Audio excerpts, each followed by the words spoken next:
Sketchy Stories. Hello, everyone, and welcome back to Sketchy Stories. I am your host, Calvin Johnson. In today's episode, we will be continuing our stories about the shadow people.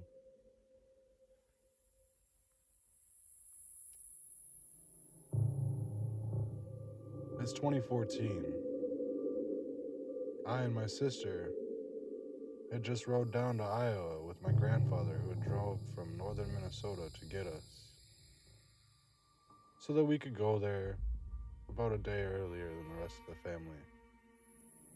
See, it was my grandma's 95th birthday party, so everyone was coming from across the whole country to see her. We hadn't done a family function like that in 10 years, and we haven't done one since, besides grandma's funeral a few years later.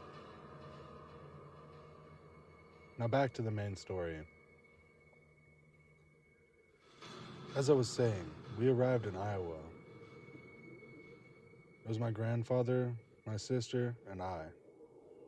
We headed towards my grandmother's house, an apartment, top level, old folks home, senior living, 55 plus community, apartment complex. I think she was on like the 40th floor. I can't recall exactly, but yeah.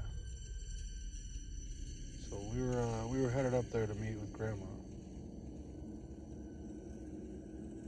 We were gonna stay there for the night, and then when my family got there, we would switch it the next night to stay in the hotel with them.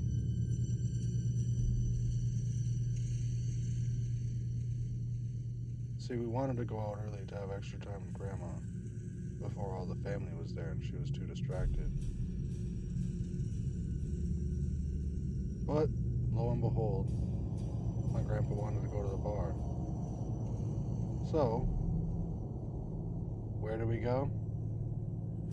Well, we ended up at this local rundown bar in a small Iowa town.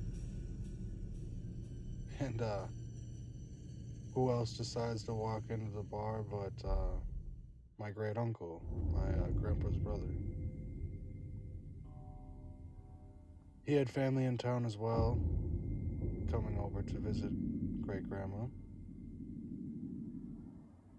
And his granddaughter happened to be the same age as my younger sister. So, having decided that it'd be better for us to spend the night at Uncle's house instead of Grandma's because there'd be more children around, when we all went to leave the bar, my sister and I, foolishly, we forgot our bags in the trunk of our grandma's car, though.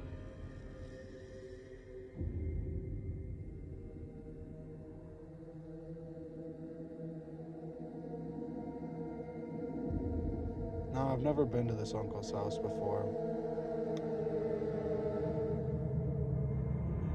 It was a rather large house for the area and the community. Having 3 levels wasn't very common. Most people lived on one level with a basement.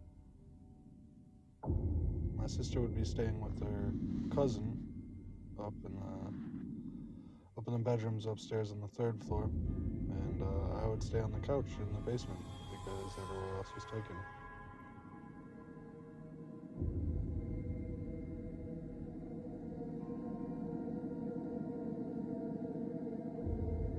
Now this basement was very strange.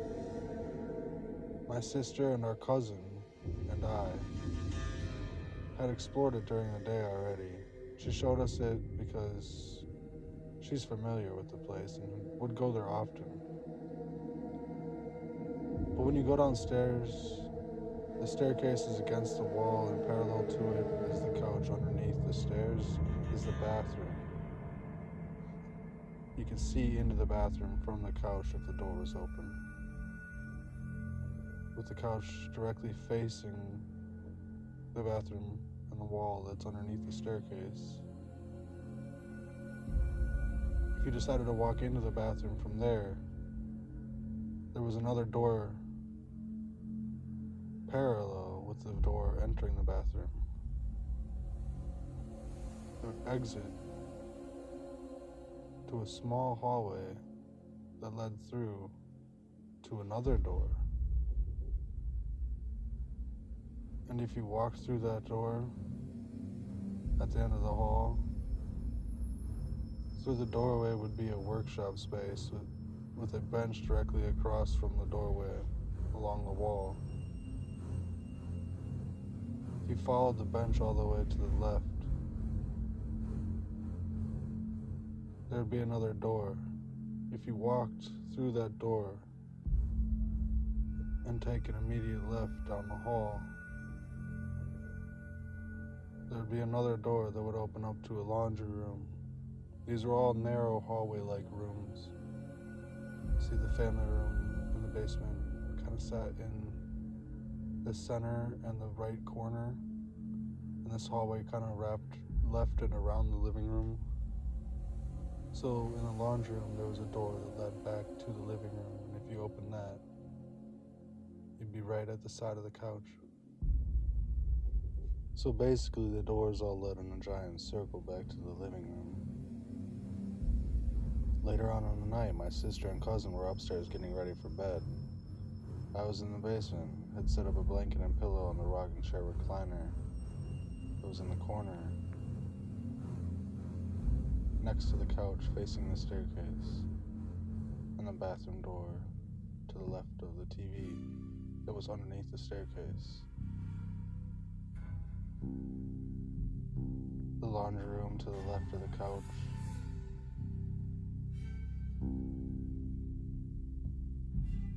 After we had played in there, an important note to remember is that the fact that I do know for sure that I closed all of the doors because I felt creeped out by the space already, and I knew I'd be staying in there overnight.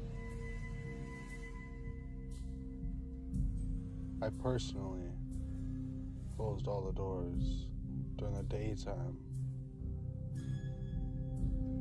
and still I was too scared to do it alone. I did it while my sibling and my cousin were still in the basement. However, at this time it was 11 o'clock now, and I was watching TV. Everyone else had already decided to go to bed hours ago. Me having a little bit of insomnia mixed with anxiety of being in a scary unknown place and trying to fall asleep was up later than everyone else. But knowing that it was after 11 o'clock and they would be getting up early at like 7 a.m., I decided I probably should go to bed. Letting my guard down and deciding that I could finally doze off, I reclined back with the blanket over me on this recliner, looking at the TV, which is in the corner under the staircase next to the door that leads to the bathroom. I feel myself slipping into a descent, a peaceful slumber.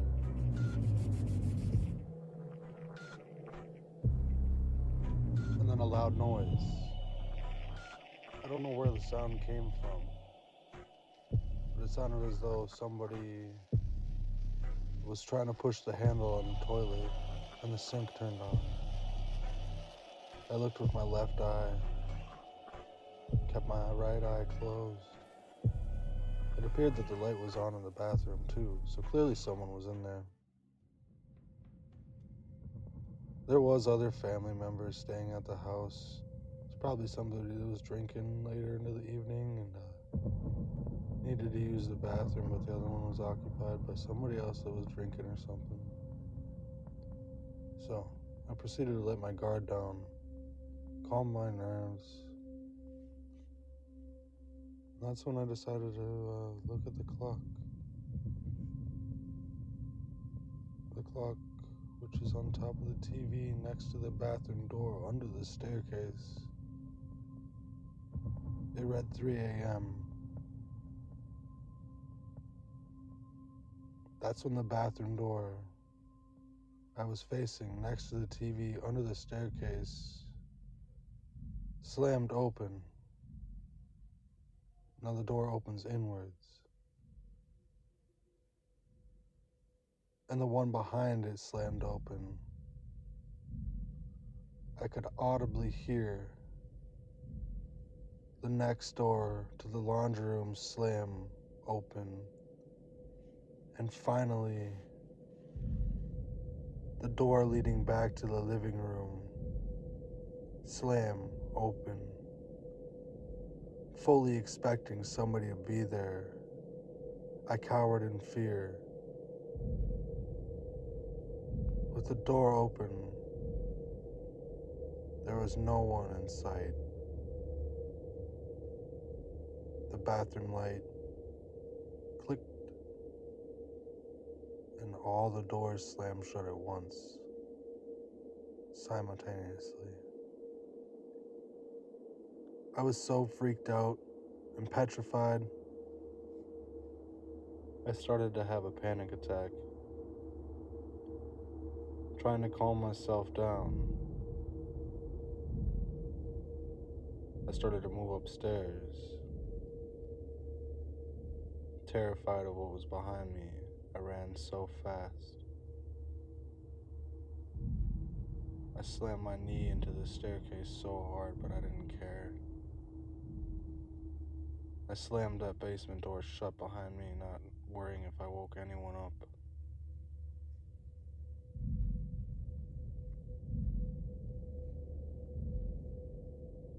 So there I sat at the dining room table with my great uncles, a state away from home, at 3:30 a.m., having just been scared nearly to death by some sort of shadow entity. At about 7 o'clock in the morning is when everybody else was up and moving. I got up from the table when my uncle came downstairs and made a pot of coffee. I told him about my experience, even with my fear of being called crazy. He looked unfazed though as I told him the story. He even laughed and said, "Ha, you ain't gotta worry about her. She's probably just visiting because it's Grandma's birthday." Those two were the best of friends. They always spoke with such a accent.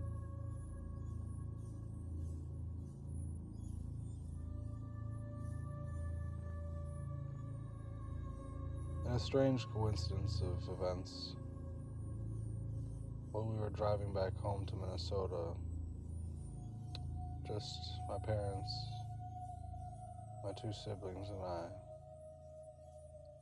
while we were on the highway passing a bunch of cornfields, my mother shouted to my father to stop the car.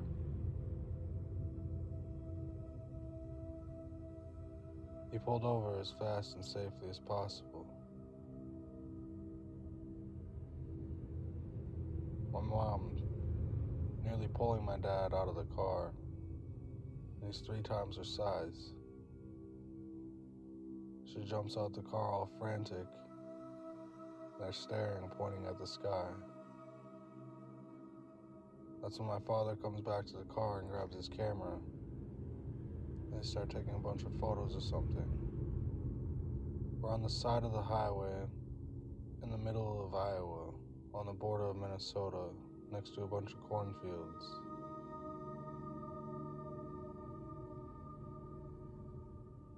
And there happened to be a cloud in the sky that looked so perfectly shaped like an angel. You'd swear it was photoshopped, but my dad just took a really good photo of it.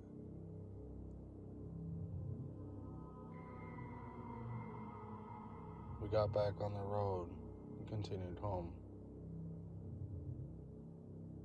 That was when we left Iowa from my grandma's funeral a few years later.